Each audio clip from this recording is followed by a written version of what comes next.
Morning, glory, America. Bonjour, hi, Canada. I'm Hugh Hewitt. Thank you so much for listening this morning. February 2nd, Groundhog Day. I have my groundhog on the desk in the studio. If you're watching on the Salem News Channel, a gift to me by Jan Genera of The Wild Adventure. Back in the day when I did my show in the afternoon, Jan would usually join me on February 2nd. We would talk about The Wild Adventure, twa.us. If you are a young gun, they're sold out for the summer. Great week of fishing and fellowship in Montana at one of the greatest stretches of the Madison River of fly fishing in the world. Head over to twa.us if you're 35 or younger. You can still go, or if you're a mom or a dad and you want to send your son, or you want to send your brother, or the only rule is fathers and sons can't go.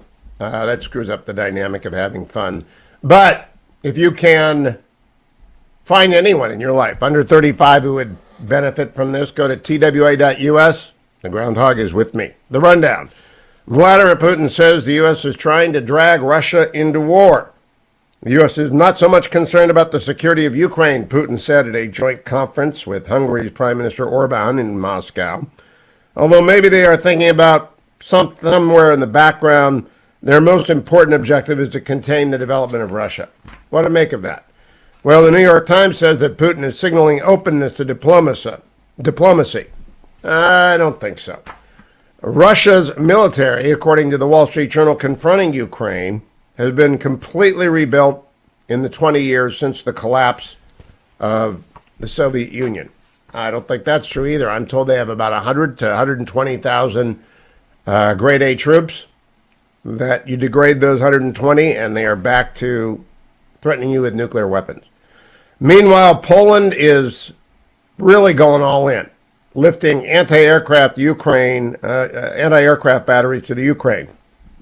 I say the Ukraine, that's what we used to say. But the White House continues to waffle around, deliberating whether to have the Pentagon supply U.S. Stinger man-portable systems Ukraine. That's just terrific. Biden is twiddling his thumbs and playing Wordle. Putin wants to push NATO away from Russia, according to the Washington Post. But unlike the Stingers, somebody in the Pentagon said two U.S. F-15 fighter jets could join a NATO contingent already in Estonia, which is great.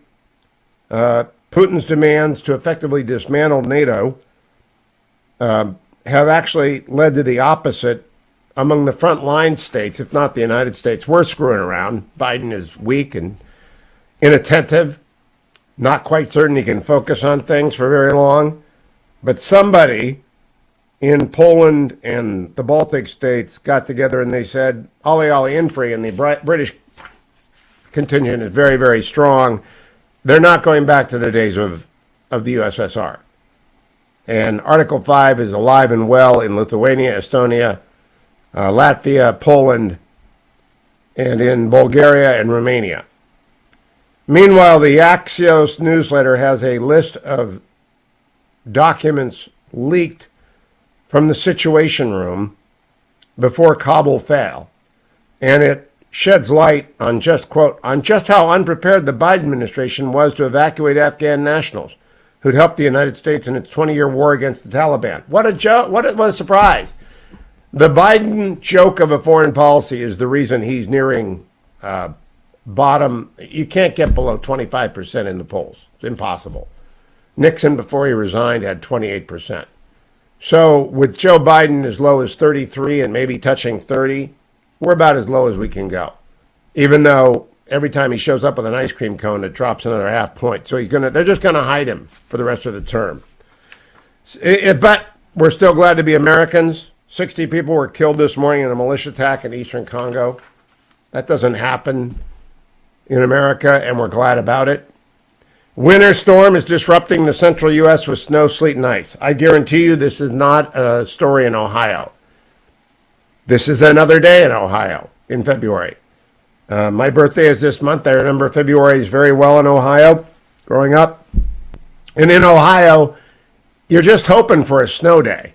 Right? That's all you want. You want to get your ears to the transistor back in the 60s, trying to figure out whether or not the school district would call it a day, because in those days it was not unconstitutional for the city schools to give the Catholic kids a ride to school on the bus.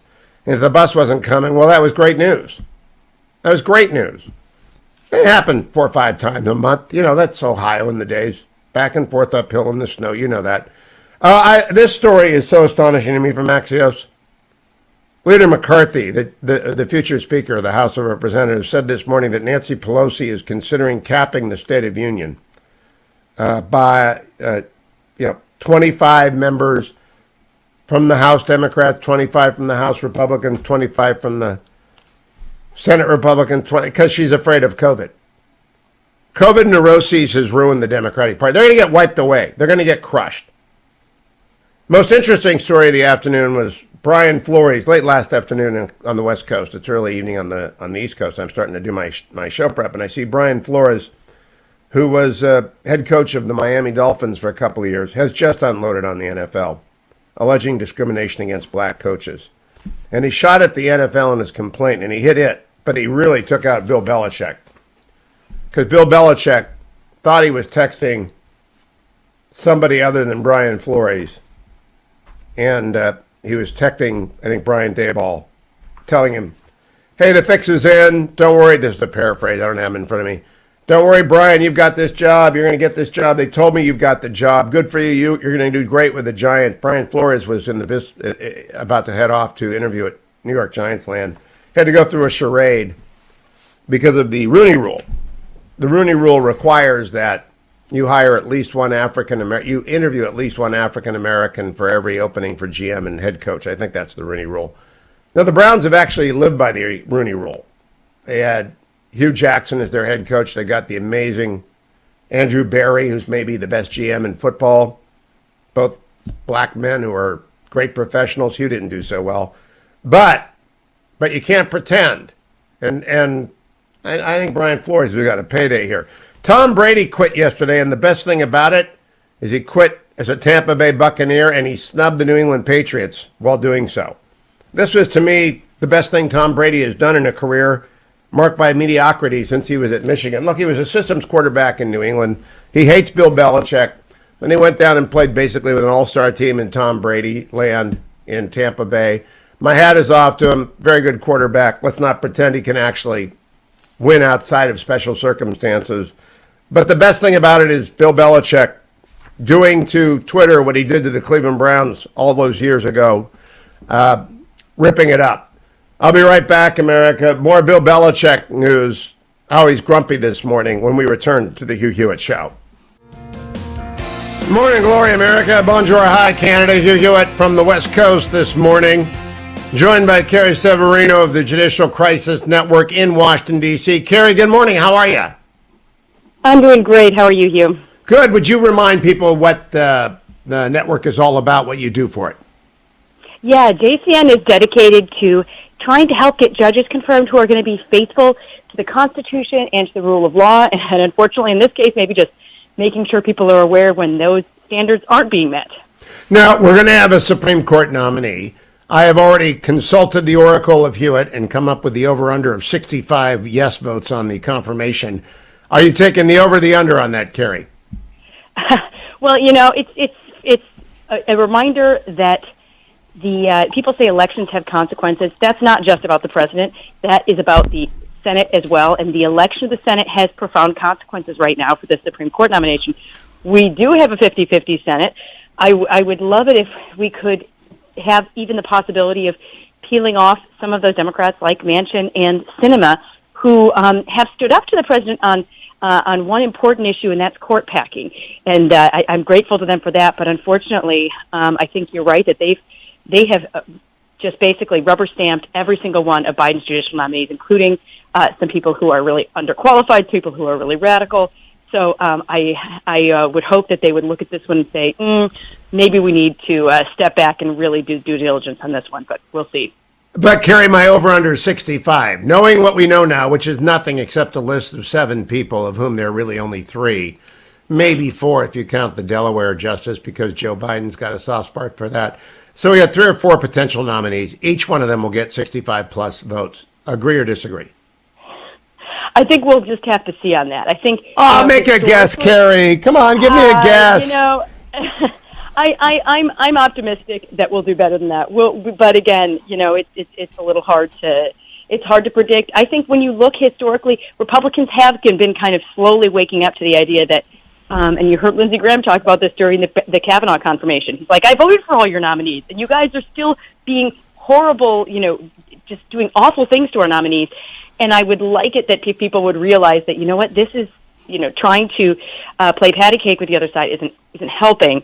I think also they have an oath to uphold, to uphold the Constitution, and if you vote for someone who's not going to do that, that's in my mind not being faithful to that oath. But and I think we have made progress on that. So I think if you had asked me 10 years ago, I would say absolutely. But I think there's a little more optimism on that right now. But at the end of the day, the challenge is really going to be that 50-50 Senate.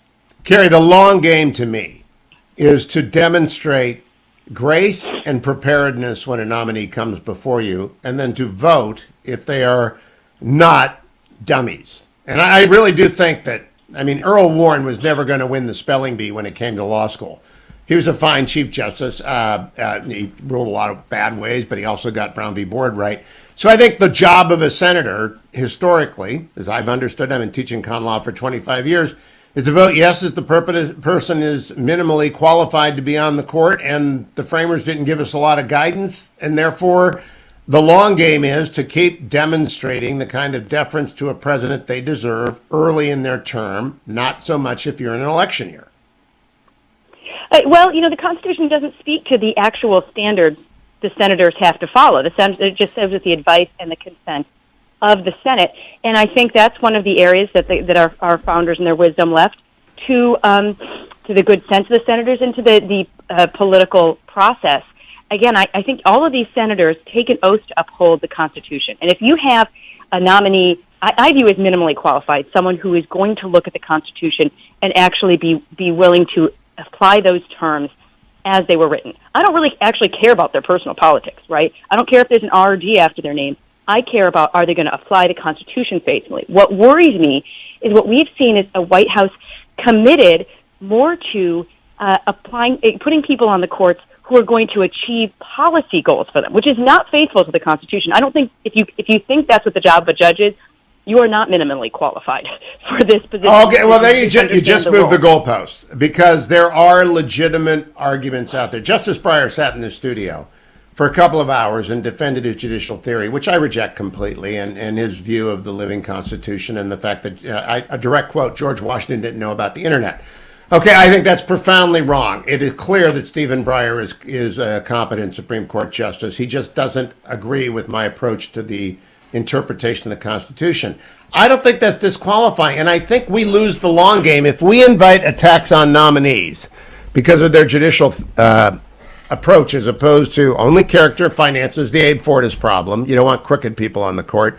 That we're just asking for it the next time around. We're asking for more Brett Kavanaughs, Amy Coney Barrett's, and Clarence Thomas's. Carrie, we've got to be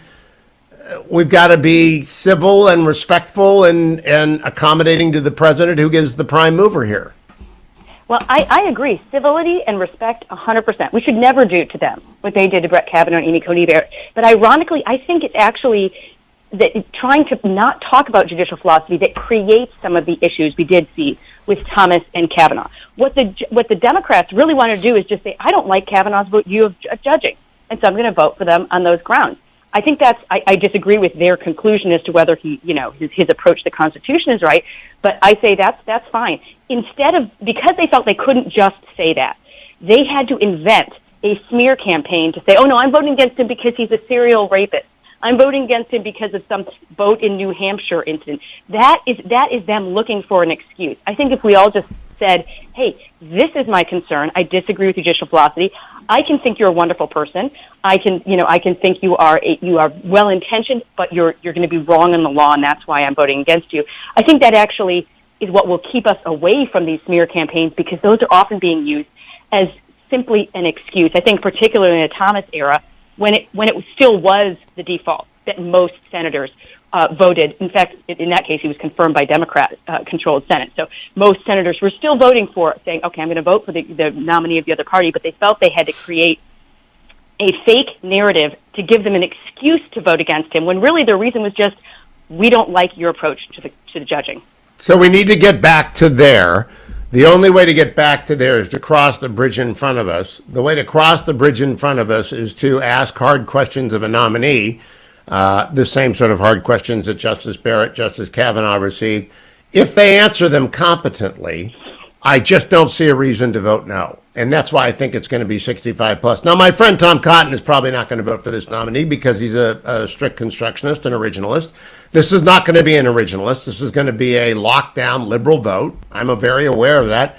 But we lost the election, Carrie. Elections have consequences, right? Well, as I said, there are two relevant elections that have consequences with judicial nominations. And it is first the president, which gives them an incredible authority to be the one who picks the nominee. But the Senate elections absolutely have consequences. And the fact that some of these states have elected people to the Senate who are of a different approach than Joe Biden. Being in the Senate isn't just going to be a rubber stamp and make sure the person's, graduated from law school effectively. This is someone this is a role that carries its own job. Now, obviously there's different approaches on this, but I would say if the Senate vote is to be an election that has consequences, then the senators have to make sure they're doing due diligence. What I think the end game is get to a world where both parties, which I think is an agreement with the American people, both parties recognize that the Constitution isn't a malleable document that we just kind of can make up from one generation to the next, but that if we want to change it, we actually have to go through the democratic process of amendment like the Constitution itself envisions, that when our elected representatives pass laws, we have to actually act like those words they passed have meaning. We don't just get to discard them and then import a meaning that we think would have been better or more up to date or more enlightened. That, if we can get both parties to there, and I actually think... Hey, Carrie, before we run out of time, on that point, was Justice Gorsuch correct in Bostock? Oh, I think he was very much wrong in Bostock. I agree. A misunderstanding of textualism there. So we wanted him. We were 100%. I'm still a big Neil Gorsuch fan. I disagree with his decision there. You could not have seen that coming. There's no way to protect that. All I can tell you is Neil Gorsuch is really smart, very well qualified by virtue of his career, and I'm just not always going to agree with him. Why not just go that way with Brown Jackson or Child or whoever else Joe Biden sends up? Well, I think there's a difference to saying everyone's going to have a decision or two that I would say, hey, I wouldn't have gone there. But if you take someone whose entire philosophy is that the Constitution, as Justice Breyer would say, can kind of evolve, and it's a really living document that the judges can breathe new life into with every generation. I'm sorry, I'm not just going to disagree with every other decision, every couple decisions of yours. That's going to be a much broader problem. Then you're going to have to get a strict originalist nominated for president, and they've got to win. Otherwise, we're going to be bogged down. Carrie and I rarely disagree. We do on this one, but we'll see. I'm still saying 65 and over. Carrie Severino from the Judicial Crisis Network. Thank you. Stay tuned, America. I'm Hugh Hewitt. I really think Groundhog Day music is so appropriate for Congressman Mike Gallagher because it is sort of like Groundhog Day for Green Bay Packers fans. Year in and year out, the same thing happens in the playoffs. Mike Gallagher, good morning. How are you, Congressman? I'm good, except for 2011 when we won the Super Bowl. But yeah, just live in the past. Every 10 years, just live in the past. We're looking forward in Cleveland. Congressman, I want to go very quickly to a very serious... Dimitri over at Financial Times, one of the best reporters on Ukraine. Taiwan is not Ukraine, he writes, or he actually re-ups. It's not his article. Stop linking their fates together. I reject that. I hesitate to disagree with Dimitri, but Taiwan is not Ukraine. But the appeasement policies and instincts of the Biden administration weigh heavily on both. Agree or disagree? I agree. Of course, these are different countries. They're different military problems. There's different interests at stake. But they are linked in a few ways. One, just as the collapse of our position and the ham-handed withdrawal in Afghanistan weakened our deterrent posture in Ukraine, so too will a very public collapse of our posture in Ukraine weaken our deterrent posture in Taiwan. And just ask yourself if General Secretary Xi Jinping is sitting there observing the events in Ukraine. And we know that cooperation, military cooperation in particular, has intensified between the Russians and the Chinese. Of course, he's watching what's happening.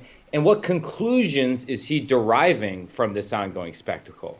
Well, the first and most obvious is that the Biden administration can't shoot straight. They continue to get caught flat-footed. They continue to think that sanctions after the fact are going to somehow deter a military activity. And so if you're Xi Jinping, you're thinking, wow, if the worst or the best that America and its allies are going to do if I try and effectuate a forcible reunification of Taiwan with the mainland is slap some sanctions on me after the fact, well, heck, I'll go for it.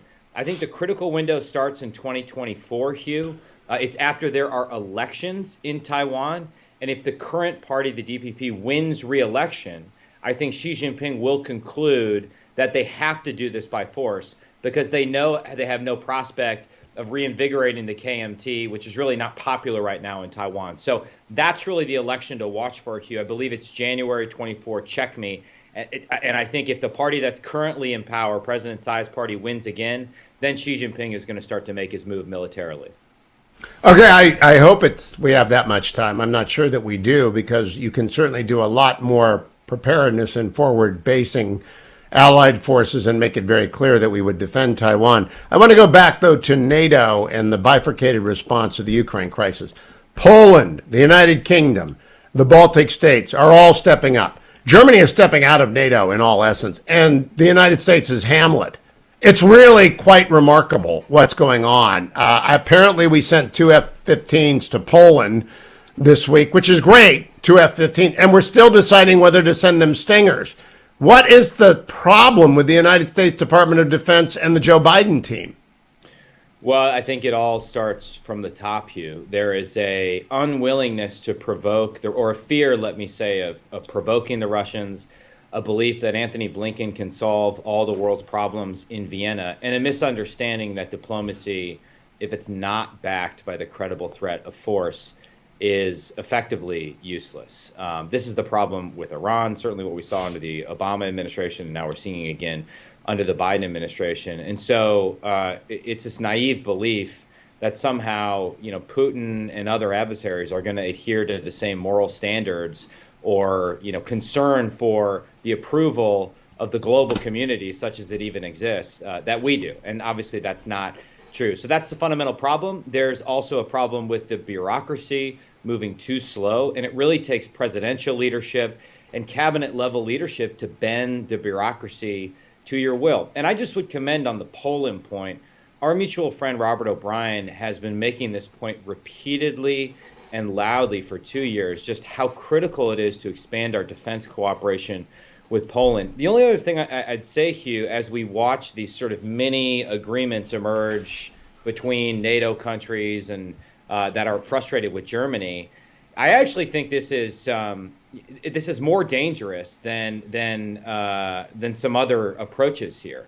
I'm not sure these alliances are more stable than a NATO that was reinvigorated under American leadership. And say what you will about the previous administration, but at least they forced NATO to increase their defense contributions. And so I think we have an interest with strong U.S. leadership and a basic peace through strength approach in reinvigorating NATO and modernizing NATO, lest it fracture into all these tiny alliances that are actually less stable for Europe over the long term. But because we're not leading, because of our incompetence in Afghanistan, which did more to destroy our relationship with NATO allies than any impolite thing Donald Trump said over the course of 4 years, now we're seeing it fracturing. And that is, on some level, Hugh, not just a failure of German politics and dependence on Russian enemy, but a failure of American leadership. I believe our allies will follow so far as we are willing to lead, and we're not leading.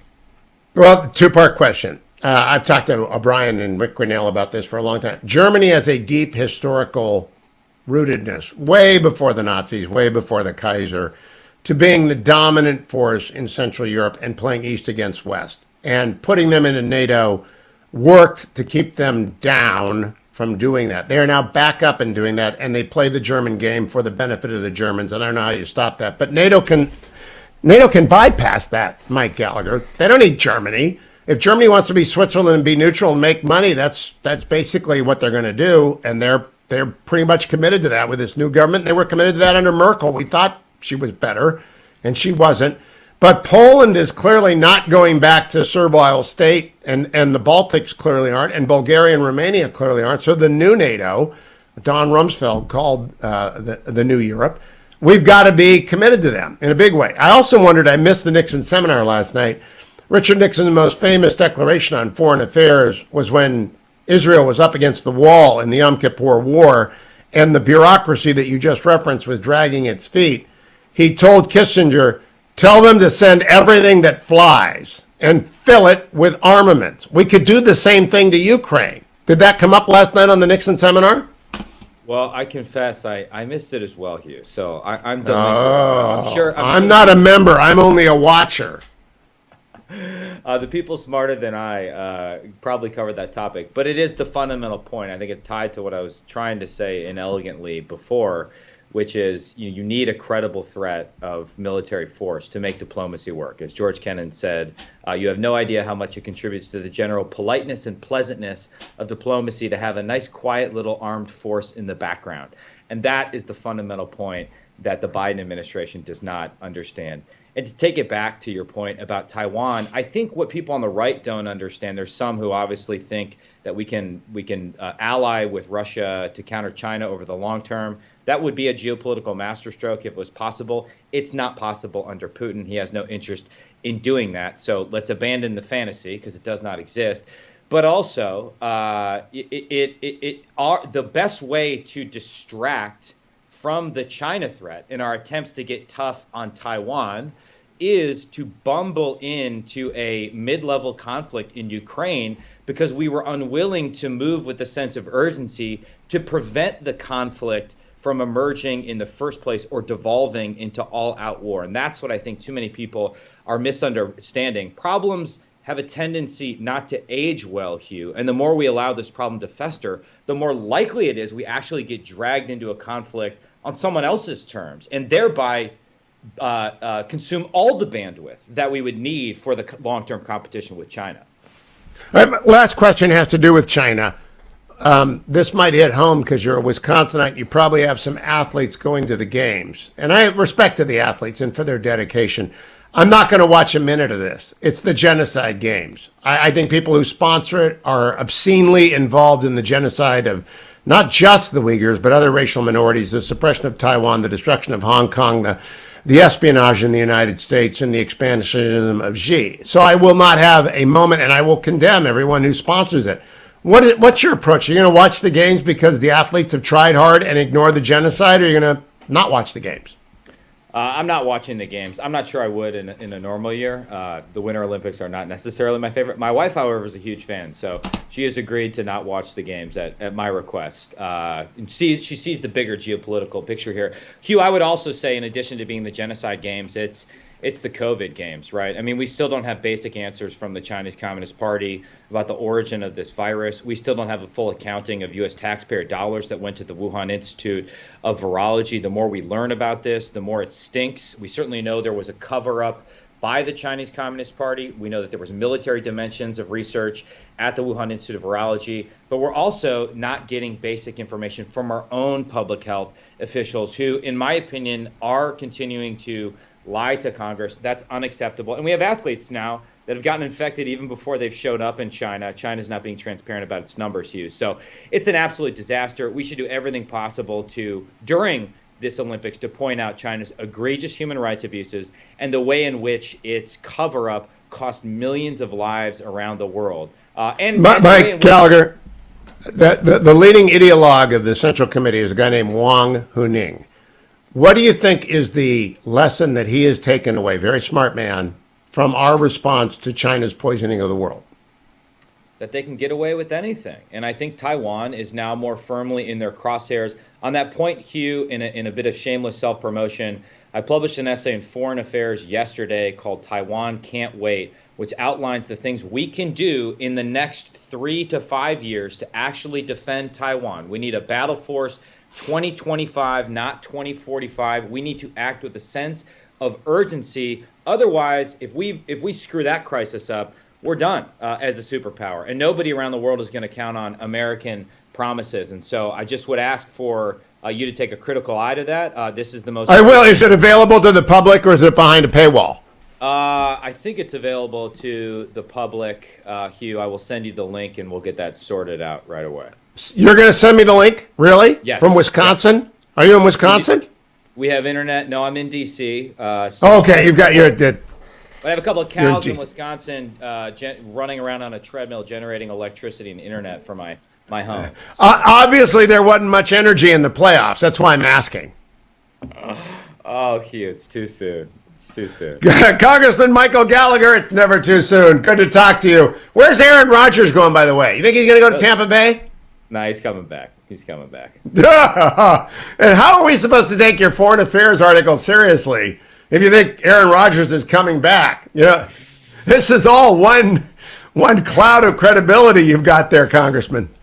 Yeah, speaking of the collapse of deterrence, there's a connection. Yeah. Sure. Congressman Mike Gallagher, follow him on Twitter at Rep Gallagher, and if his article's not behind a paywall, I will be pushing it out on Twitter. Thank you, Congressman.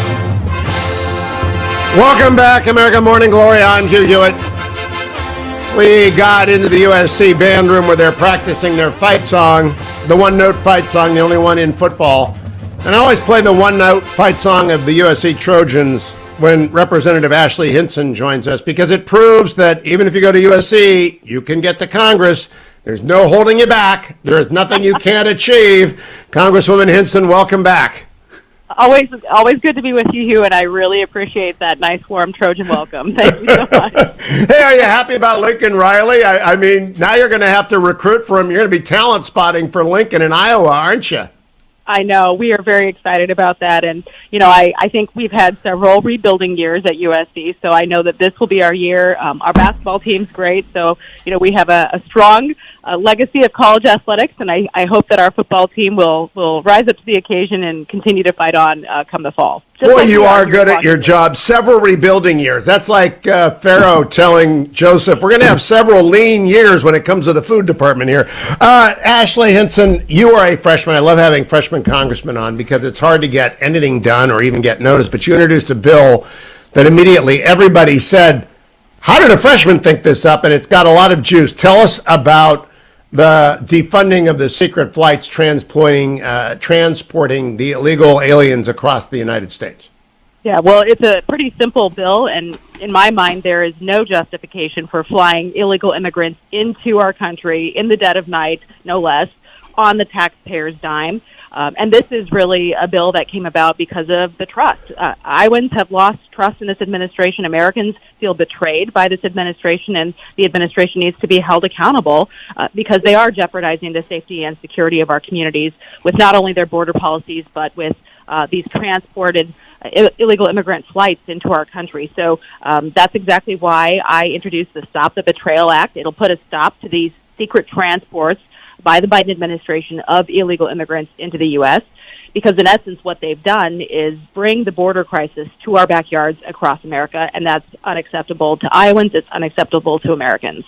Now, Congresswoman, you have been in Congress less than a year, or a year now, and you're about to have your second State of the Union. But I read this morning that they're going to completely limit the audience for the State of the Union. What do you think of that decision by Speaker Pelosi if, in fact, she doesn't change it? Well, I think it comes down to continued fear in the Capitol here. Americans expect us to be here doing our jobs. Members of Congress, it's the least we can do to go listen to the president and hear what he has to say. And again, this is a prime example of how Speaker Pelosi continues to keep the people's house closed, keep the Capitol closed. The Capitol the Capitol here is funded by taxpayer dollars, and people can't come visit their own Capitol building, which is just an absolute disgrace. So I was actually in the room last year when President Biden delivered his brief address, and obviously the audience was limited then as well. Here we are a year later, and it's deja vu over and over again. Nothing has changed in a year, whether it's the State of the Union address audience or the crisis after crisis that keeps coming out of this administration. Inflation's worse. Obviously, we have the border crisis, which I'm very passionate about, spotlighting those issues. But It's one thing after another that keeps compounding. I'm surprised he's even doing a State of the Union address because they have such little accomplishment to actually discuss with members of Congress right now. So, Congresswoman Hinson, my friend Ken Calvert, who is a senior Republican on your committee, tells me that despite what I might think, despite the fact that you're a USC grad and a journalist before you became it, you're actually very good at this. And so I want to know on the approach, do you get a chance to ask about the DHS, the money actually being spent? I would like to get a number on this. Yes, and we absolutely will get a chance to ask them. Whether they actually answer our questions to you is a completely different, I guess, ballgame here. But we had a chance last spring through the appropriations process. I serve on Homeland Security appropriations, and we had a chance to question the directors of ICE and Customs and Border Patrol agent. We talked about their agents and what was happening there, and we also got a chance to question Secretary Mayorkas. He dodged all of our questions in committee, not surprising. Even more of a reason why, in my mind, we need to be taking back the gavel this year so we can truly get some accountability from these administration officials.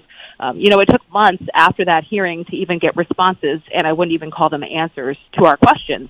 Simple things like, how many people are you releasing into our country? Can you track them once you release them into our country? Which we know the answer to that is no, they cannot, which is why it's even more disturbing that they are literally flying them in the dead of night or busing them and dropping them off in our communities, without any, transparency. Our communities need to know that these people are coming into their communities. It's a burden on law enforcement. It's a challenge for our school system, which has already faced a lot of challenges in the last couple of years due to the pandemic. So in my mind, these shouldn't be happening in the first place. It's bizarre we even have to have this conversation, but we do because time and time again, this administration is showcasing its true intent, which is that they want to get to a point where the border is open. Representative Ashley Hinson is my guest. She is from Iowa. She's a first-term Congresswoman, a fine journalist, and a USC grad, and I bring that up just for fun. She's actually doing a fine job. I'm curious, Congresswoman, do you send your questions beforehand? Because I've seen so many hearings where they say, we'll get back to you. If you send your questions beforehand, how many flights have come to Iowa? How many people are on them? And what do they cost?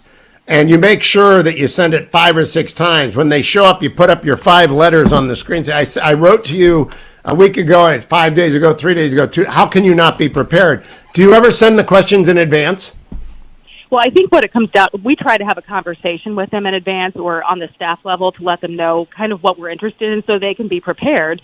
But at the same time, we don't want to give them too much of a heads up because that gives them more of an opportunity to dodge. And as a former journalist, obviously I care about making sure that, if I want them to answer questions about something, I want them to be able to have the material to answer those questions.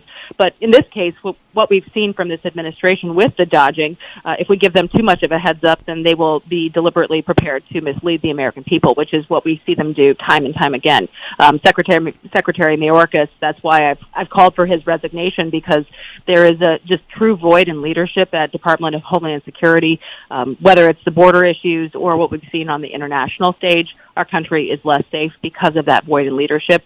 And again, this is about trust. This is about continued betrayal. The morale for our Customs and Border Patrol officers is in the tank, and rightfully so. They deserve to be upset because they are being cut off at the knees and cannot do their job. Congresswoman, I didn't go to Medill at Northwestern. I didn't go to USC journalism program, and I've only been doing this 30 years. But I think it would be a hell of a moment if you held up 10 letters sent over 20 days saying, I'm going to ask you how many illegal immigrants have gone to Iowa, what do the flights cost, and how many do you know are coming in for their hearing? Just 3 questions, because they're not going to answer you. They're not going to answer you. They don't want people to know the answers. So at least... Well, and I don't think they know the answers. I mean, I think that's what it comes down to is I don't think, honestly, they are so disorganized, Hugh. I don't even think they know who they've sent where. And we know they can't track them. We already determined that from our conversations last year with CBP and ICE, that once they are out of Border Patrol's custody, ICE can't track them. And they're being cut off, again, as I said, at the knees because they've released memos about how they're selectively not enforcing the law. They're not deporting people. Deportations are down, I think, almost 50%, if not more at this point. So we know they're completely disorganized. Everything they touch is broken. Again, these crisis after crisis, it's just chaos and dysfunction at its worst here in Washington, D.C. Well, Congresswoman, keep fighting the good fight. You got a long, long career ahead of you, so stay patient. It's very, very, very well begun. Thank you, Congresswoman. Always a pleasure to speak with you. Let me talk to you about what Ted Cruz said yesterday in the Senate halls. I want you to hear this. Cut number one. Racial discrimination is wrong. Period. Full stop. One of the most depressing things about Democrats today, they're very comfortable discriminating based on race. We just finished a hearing where one of Joe Biden's judicial nominees has argued that Asian Americans, to be sufficiently woke, must support racial discrimination against Asian Americans. So go from that. What is he referring to? Cut number two. This is cut number two. Is it frozen? I want to start with you. Is racial discrimination wrong?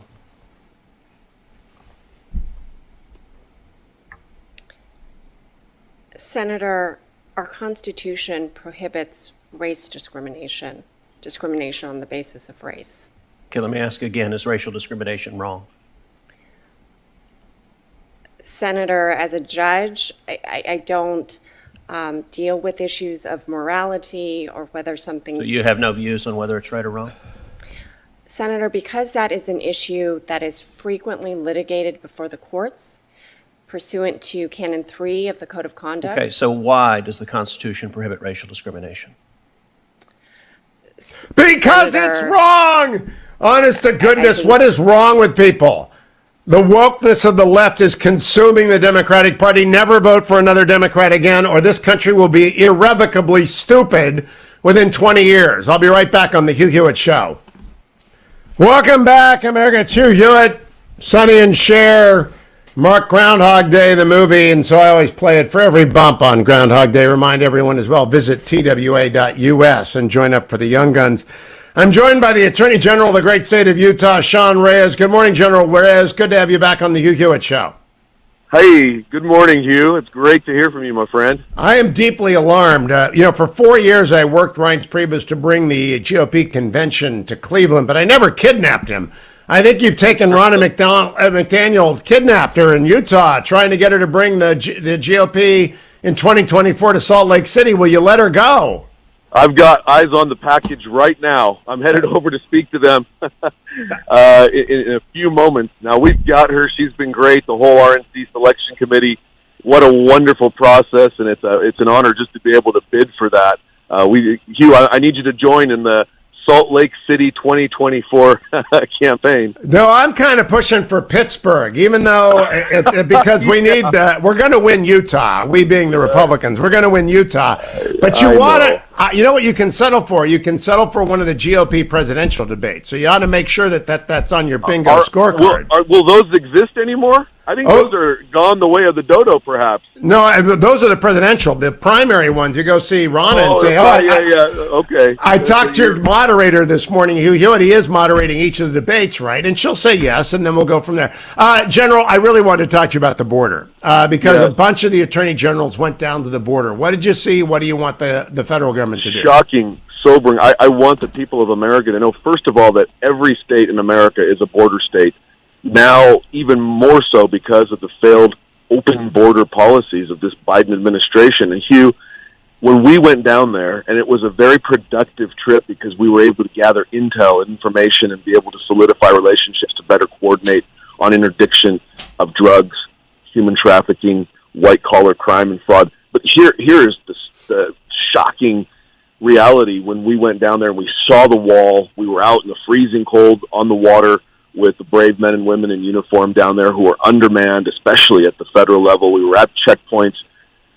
$100 million worth of human beings, that's their market value, per week, Hugh, being trafficked up through the southern border. 400 million lethal doses of fentanyl. That doesn't even include carfentanil or methamphetamine, and that's only what the Department of Public Safety and state assets have recovered in less than a year's amount of time. That's enough to kill our entire nation. And if you count what the feds have seized down there in terms of fentanyl, we could wipe out America many times over. It is so frightening, and this is what people don't realize. and understands why it was imperative, we felt, to go down as attorneys general and really sound an alarm, hold the administration accountable. They're leaving brave men and women, Border Patrol, Customs, down there, undermanned, under-resourced, and all of these drugs and all of this human trafficking, all of the organized retail theft that numbers in the tens of billions of dollars a year is coming directly from the border, and within hours or days, it can be in states like Utah or you name, whatever state your listeners are in, it's coming there, and it's affecting, killing far too many Americans, and it's an outrage, and that's why we join together to raise our voices, take legal action where we can, and really push back against this failed policy. Attorney General Sean Reyes, the first action of the Biden administration was to kill the Keystone Pipeline. Unremarked upon was to open the fentanyl pipeline. And I cannot stress enough how people have to visualize just a pipeline of fentanyl coming across. And what fentanyl does is kill. We had 100,000 opioid overdoses. I'm going to get 9 out of 10 were involving fentanyl. There might have been methamphetamine, but that comes across the border as well. It's synthetically produced. It's produced in Mexico. It can be stopped. They will not stop it. What do the attorney generals want the states? So I had Eric Schmidt on yesterday. I've got you on. What do you guys do to stop it? Well, Hugh, there are a number of tools that we have, legal actions that we can try to stop. But really, this is about the federal government living up to its responsibility. And since they've totally abdicated, they being the Biden administration, totally abdicated the rule of law and their responsibility, the best thing we can do in the long term is win Congress, both houses, and then retake the White House. When President Trump was in just a year ago, we had policies that were really making an impact. And if you go down there just like we did, you will hear directly from the people who are standing on the border that the wall is making a difference, that the extra resources and manpower was making a huge difference, and policies to deport and make sure that certain criminal elements never came into our country were making a difference. So that's the long-term plan. In the meantime, Hugh, again, we have a number of lawsuits that we will continue to file. We've had great success in this target-rich environment of the Biden administration, everything from vaccines, the pipeline, to moratorium on oil and gas leasing. We will fight on. Filing lawsuits. But make sure when you see Rhonda McDaniel this morning, you tell her, that Hewitt guy, he should be moderating every GOP primary debate. Just make sure you get that message across. Tell Rhonda. That's Sean Reyes, UT, on Twitter. Sean Reyes, Reyes, UT, Attorney General of the great state of Utah, an advocate for great debates moderated by me. I'll be back tomorrow, America. Thank you, Adam and Ben. Thank you, Generalissimo. It's the Hugh Hewitt Show.